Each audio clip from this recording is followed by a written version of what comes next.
If you'd like, you can go ahead and make your way over to Psalm 1. Psalm 1, we're going to start there in just a few minutes.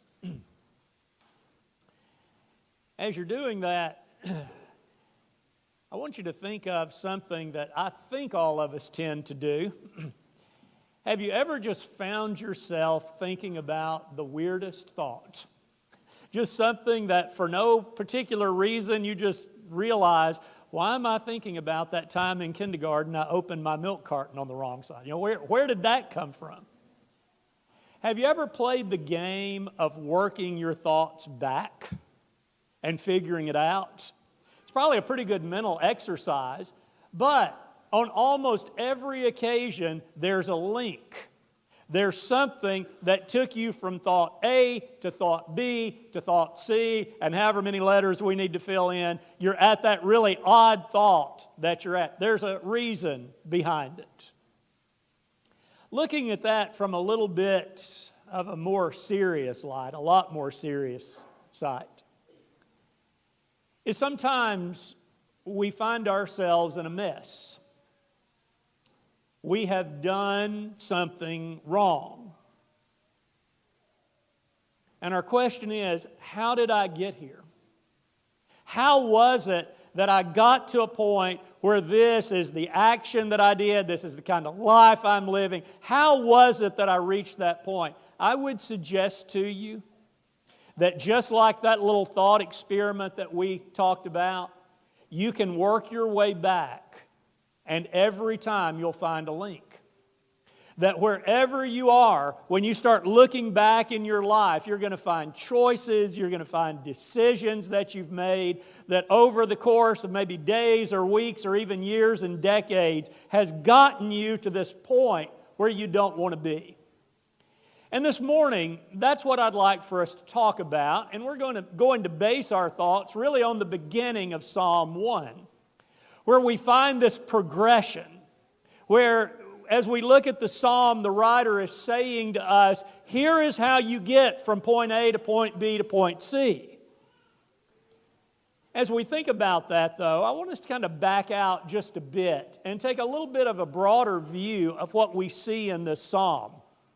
That while we're going to focus here in just a minute on verse 1, which says, "Blessed is the man who walks not in the counsel of the wicked, nor stands in the way of sinners, nor sits in the seat of scoffers." I want us to look at what our psalmist is saying about the wicked man in general. He does this at the end of the psalm. And in verse 4, he starts out by saying this, the wicked, they're not like this one I've just described, this tree of life, but instead are like chaff that the wind drives away. That's a phrase that's used a few times in the Bible to talk about something that really has no value at all. Now, in an agricultural society, they would have gotten it just like this, but I don't think it's hard for us to consider that. That you take grain and you toss it up in the air, and as the wind catches it, the part that's of no value to you is going to be picked up and taken away, and you don't care. In fact, you're happy about that because it has no worth. And the writer says that's what the wicked are like. They're going to be like the chaff that have no substance whatsoever. And the first wind that comes along, it picks them up and blows them away, but he continues on. And he says in verse 5, "Therefore the wicked will not stand in the judgment." We find a contrast earlier where the blessed man is refusing to stand somewhere. Here the wicked man cannot stand in judgment. He goes on and he says, "Nor sinners in the congregation of the righteous." The idea behind this is one who's standing at the judgment of God. And as he's standing before God, there is nothing that he can say for himself in the way of defense. And so here, he's like the chaff. He has no substance. The writer goes on to say he can't stand in the judgment. He's not going to be included in the congregation of the righteous. And then as the psalmist brings the poem to a close, he says, "For the Lord knows the way of the righteous, but the way of the wicked will perish. No substance, no standing, no salvation." And so the point our writer is trying to get across to us is this: we need to choose to be like the blessed man. And Lord willing, next week we're going to turn this psalm around and look at what it says about him, the things he's doing right. But this morning, I want us to get a really good sense of what the writer is warning us about. And so he says, the man who's blessed, the man who you can look at and say, he's got it figured out. Here is the man, he says, who is not going to walk in the counsel of the wicked. So conversely, the one who is not very concerned about righteous things is going to be willing to walk in this way. Let's start out, though, by talking about the best walking companion we can have. We find this in Genesis chapter 3, where it's talking about Adam and Eve, and it says, "And they heard the sound of the Lord God walking in the garden in the cool of the day." That should have been an exciting event for them, because this was an occasion where God is coming into the garden to recognize and to exercise that fellowship that He had with His human creation. The problem is here, they've broken that fellowship. And so rather than running to meet their walking partner and to spend that time with him teaching the difference between good and evil, instead what we find is that they hid themselves from the presence of the Lord. And when God asked why, Adam's going to say, "We were afraid." That's not how it's supposed to be. The blessed man is going to choose God as his walking partner. However, the one who is unconcerned about those things is going to choose to walk in the counsel of the wicked. So what does that look like? As we think about dangerous walking companions that we can choose, who are those? One of the answers to that is that we could think about walking with those who are angry and bitter and retaliatory. For the next few minutes, I want us to explore these ideas from two books. It's going to be the book of Proverbs and the book of Matthew. In fact, if you want to go ahead and turn over to Matthew chapter 5, we're going to be reading some of the Lord's words as we make these points. But for the one who is unconcerned about walking with God, the one who is walking with wicked companions, he may choose this ilk of people to walk with. And so Proverbs is going to tell us this in straightforward terms. He says, "Make no friendship with a man given to anger, nor go with a wrathful man." One of the beauties of Proverbs is you have these short little statements that are saying, here is how you need to live your life. Here is how you choose between right and wrong. And very emphatically he says, do not be friends with an angry man. Well, why is that? Because what we're going to see in that choice is that there is progression. There's progression. Sin progresses. And so we look at the Lord's words here in Matthew chapter 5. You look back to verse 21, he says, "You've heard this of old, you shall not murder, and whoever murders will be liable to judgment. But I say unto you, that everyone who is angry with his brother," and then note what happens here, "will be liable to judgment." So we've got the initial anger. And that anger progresses then to insults. Whoever insults his brother will be liable to the council. So you've insulted, you've been pulled in front of the courts for what you've said. But it progresses further, and whoever says, "You fool," will be liable to the hell of fire, to Gehenna, as the language might say. What's happened? We've allowed our anger to progress to such a point that we look at a fellow human created in the image of God and we say that person has no value whatsoever. That's what can happen. That's the progression. And so the question then would come to us, Do I surround myself with this kind of counselors as I go on my daily walk? Am I walking with those who are angry and bitter and retaliatory? Think about the different ways we might see this. I guess it's always been the case, but in the modern era where communication is so freely present, we can hear a lot of anger and a lot of vitriol about political things. And you can turn on the radio most any time of the day. You can turn on the news channels, so-called news channels, any time of the day. And you're going to find people who are talking about how miserable another group of people are. And so there's this battle back and forth. And what you're hearing in that is a lot of anger. Are those your counselors? Are those the people you're spending your time with? I've also found that you've even got kind of the anti-political party. Those who are angry toward people who are interested in political things. And there's angry and there's vitriol in that. Is that who we're listening to? Go on most any form of social media and you'll find a lot of malcontents, won't you?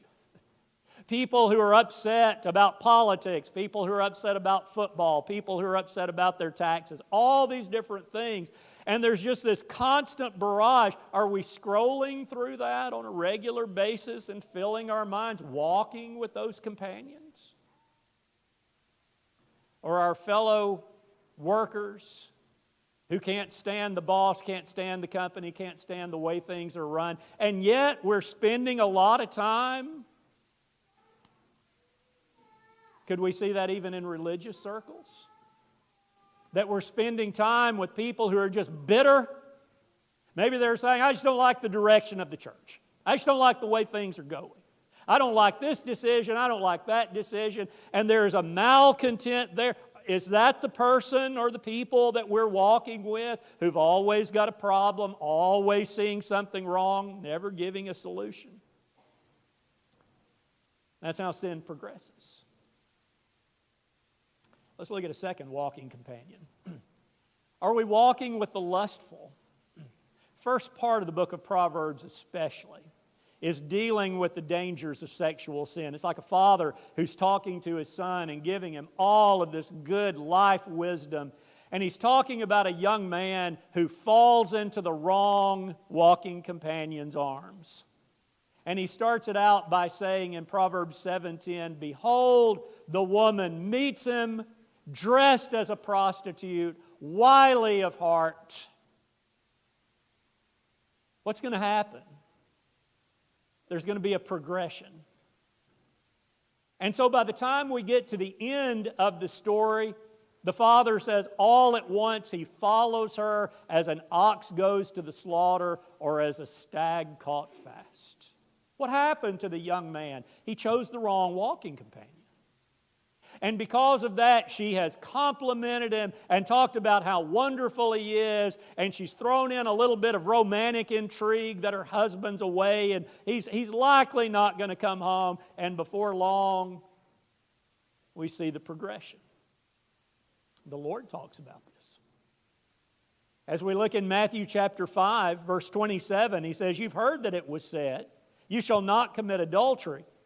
Listen to what he says in 28. But I say to you that everyone who looks at a woman with lustful intent has already committed adultery with her in his heart. Here is one who looks, and what does he allow that sin to do? He allows that sin to progress. So maybe it begins with lust, and then his mind is inundated with those ideas. And the Lord says, you know what's going to happen next? That's the progression of sin. Are those our walking companions? Do we have lustful counselors? Are we walking in our daily lives with pornographers? Going to what they have to offer? By simply a click of a mouse, you can find some of the worst images. Is that who we're walking with? Saying it's not really going to hurt anybody. If I look at those things, it'll be okay. Is it those who are coarse jokers, as the apostle would say, who are constantly in their conversations making sexual innuendos and telling jokes that are just smutty, and their general conversation is inundated with that? Is it the sexually impure? I'm not talking about being kind of a hypocritical, holier-than-you attitude here. I'm talking about where this is someone who is a confidant, not someone you're trying to help, but someone who has no moral scruples, and that's your walking companion. Are those my counselors? Let's look at one other. Are my walking companions the dishonest? Think about what the writer of Proverbs says here. He says, a dishonest man spreads strife, and a whisperer separates close friends. There's progression. And that's what Jesus says. Down in verse 33, he says, you've heard it said of those of old, you shall not swear falsely, but shall perform to the Lord what you have sworn. But I say to you, do not take an oath at all, either by heaven, for it is God, the throne of God, or by earth, for it is footstool, or by Jerusalem, for it is the city of the great God. And do not take an oath by your head, for you cannot make one hair black or white.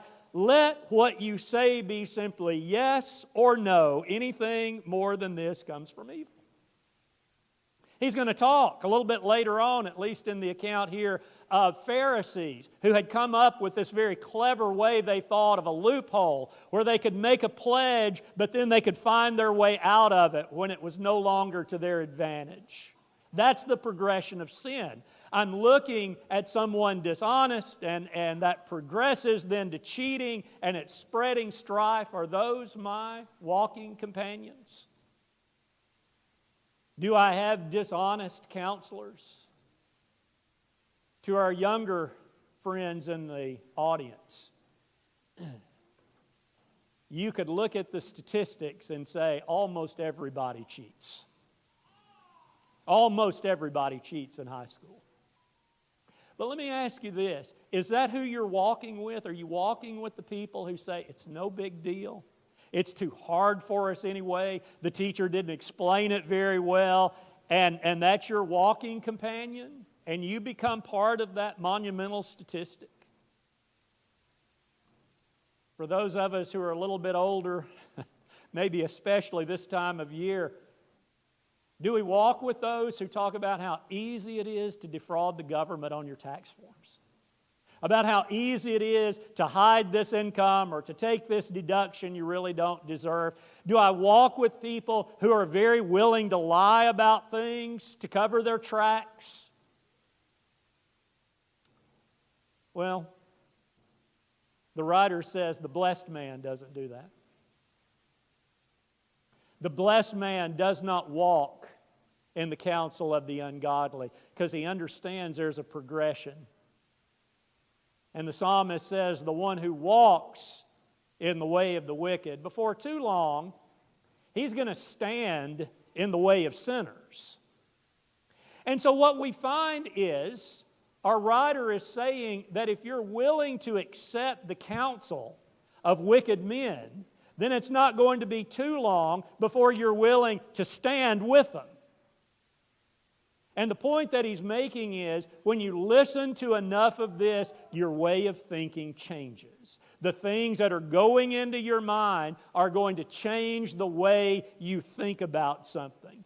And that should come as no surprise whatsoever to us if we know our Bibles.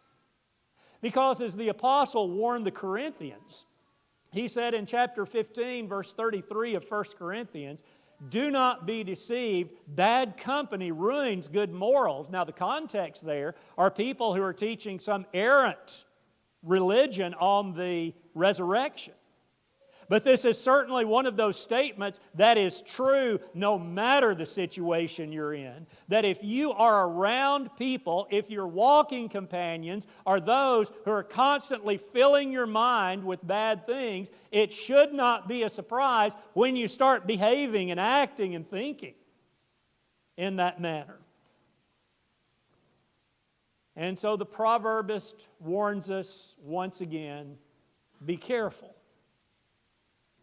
In chapter 12, verse 26, he says, one who is righteous is a guide to his neighbor. That's our blessed man.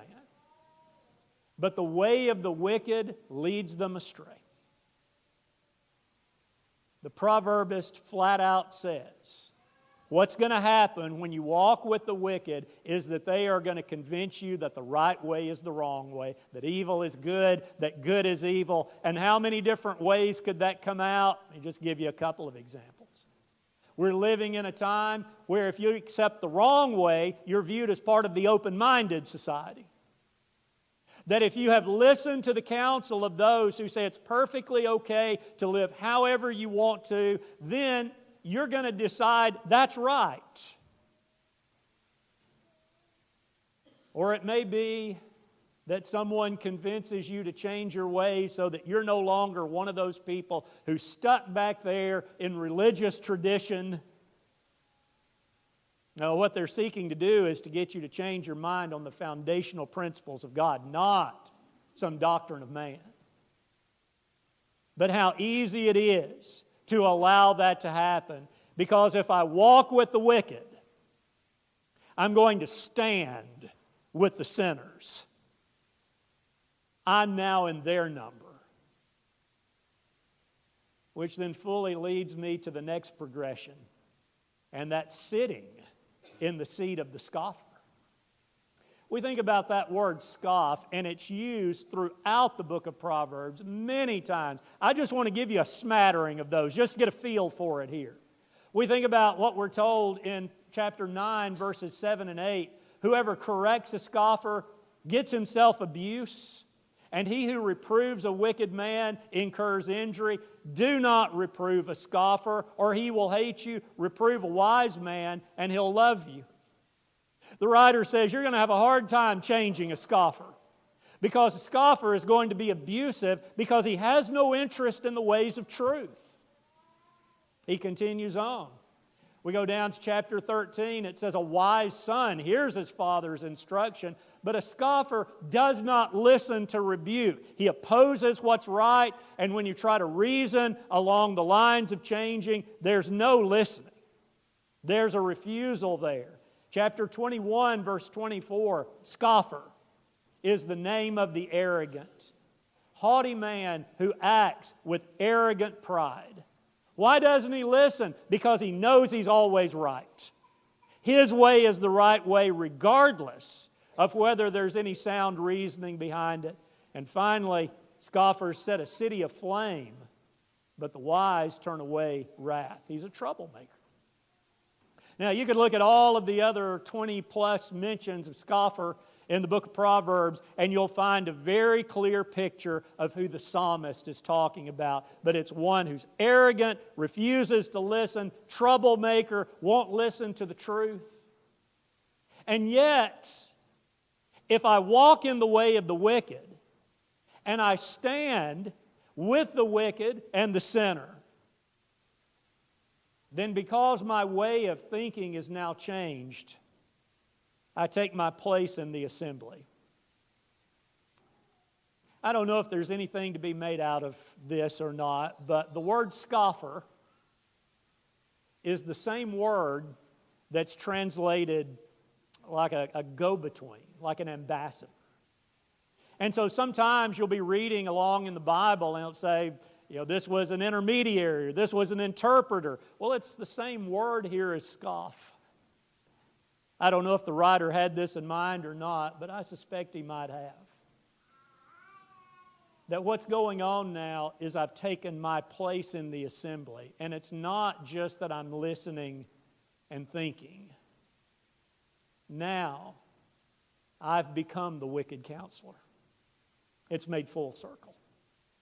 Because I've walked and because I've stood, I'm now seated in their number. Because I'm one of them. And so what that would then mean is that I've become the wicked walking partner. And I'm the one who is discouraging others with my anger, bitter, and retaliatory talk. I'm the one who's spewing all of this hatred about whoever. That's me.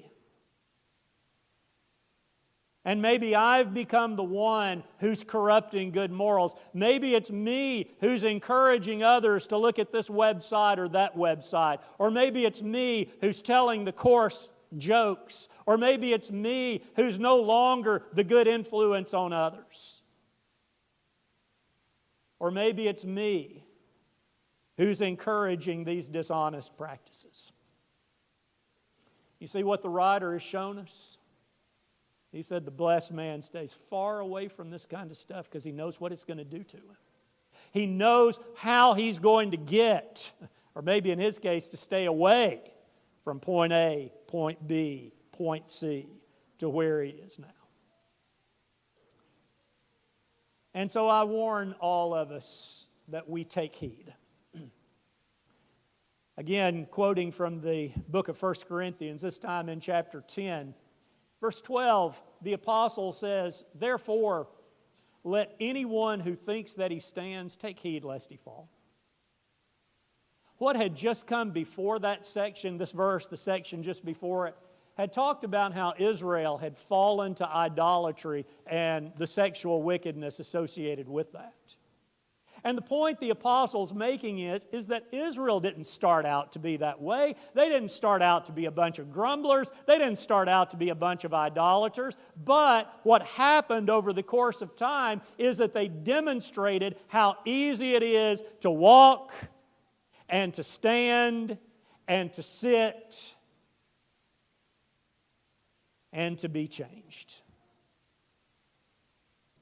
Here's the statement that must never come out of the mouth of one who is wise. And that's the statement, "It could never happen to me."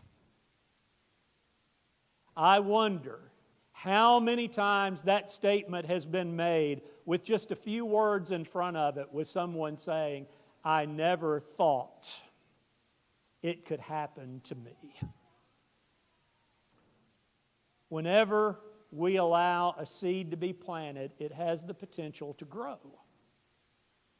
And if I'm smug enough to say, I can take in all of this and it's not going to change me at all, I am indeed a foolish individual. Because everyone has the potential of that. I think about what James told us in chapter 1, verses 14 and 15. Each person is tempted when he's lured and enticed by his own desires. Then desire, when it is conceived, gives birth to sin, and sin, when it's fully grown, brings forth death. There's the progression. And I must never say that this is not going to be my problem. Because what Psalm 1 teaches us is that spiritual countermeasures have got to be taken if I'm going to grow into that tree that's bearing evergreen leaves and planted by a stream of water. If I'm going to be that, I cannot allow myself to become chaff. And so I encourage all of us this morning to give that very serious thought. Wherever you are in your stage of life, young, middle, or old, I'm going to tell you, you can find the wrong people to listen to. And thus you can become the wrong person to listen to. And so I hope all of us will make the decision to follow the right path. Matthew 16, verse 24, Jesus told His disciples, "If anyone would come after me, let him deny himself, take up his cross, and follow me."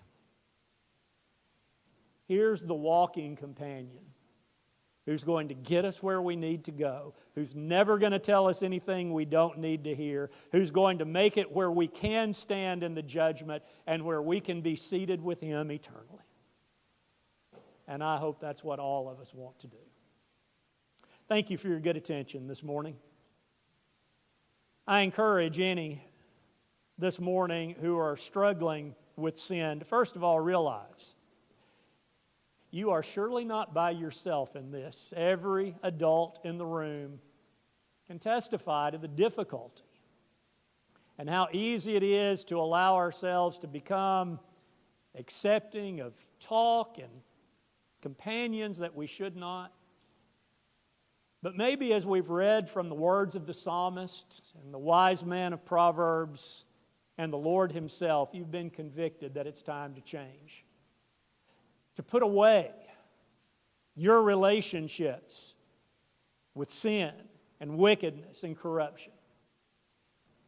Maybe that means this morning becoming a child of God, that you no longer want to walk in the way of the devil. You're ready to walk in the way of Jesus.